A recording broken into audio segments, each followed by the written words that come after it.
பாஜகவோட இந்த நடவடிக்கை பெண்களுக்கு முற்றிலும் விரோதமானது. அதுக்கு ஒத்து ஊதுறது யாரு? எதிர்க்கட்சி தலைவர் பழனிசாமி அவர்கள். அவர் என்ன சொல்லுகிறார்? 100 நாள் வேலை திட்டத்தை நிறுத்தல, 125 நாளா உயர்த்திருக்காங்கன்னு பச்சை பொய்ய பிரச்சாரமா பண்ணிட்டு இருக்காரு. யாரு? திரு எடப்பாடி பழனிசாமி அவர்கள்.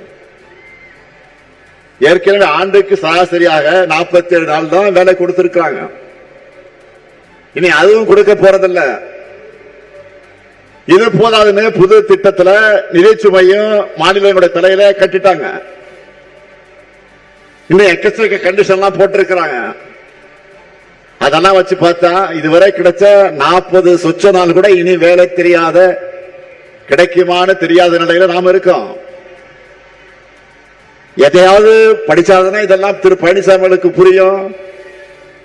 கமலாலயத்தில் எழுதி கொடுக்கிறது அறிக்கைய அதிமுக லெட்டர் பேட்ல வெளியிட்டு அத்தோட கதை முடிஞ்சிச்சு போயிடுறாரு. ஒருபடி மேல போய் பாஜக சங்கிகளை கூச்சப்படக்கூடிய அளவுக்கு 100 நாள் வேலை திட்டத்தை அது ரத்துக்கு முட்டு கொடுத்து கட்டுறாரு, சுத்துறாரு.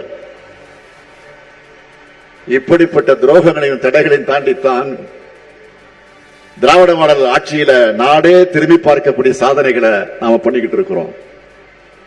நான் நெஞ்ச நிமிர்த்தி பெருமையோடு சொல்றேன், திராவிட மாடல் ஆட்சி போல பெண்களுக்கு முக்கியத்துவம் கொடுத்து சாதனை செஞ்ச அரசு இருக்கவே முடியாது. இது எல்லாமே தொடக்கம் மட்டும்தான். இன்னும் நிறைய செய்ய போறோம். திராவிட மாடல் 2.0 இப்ப இருக்கக்கூடிய திட்டங்களை விரிவுபடுத்த போறோம்.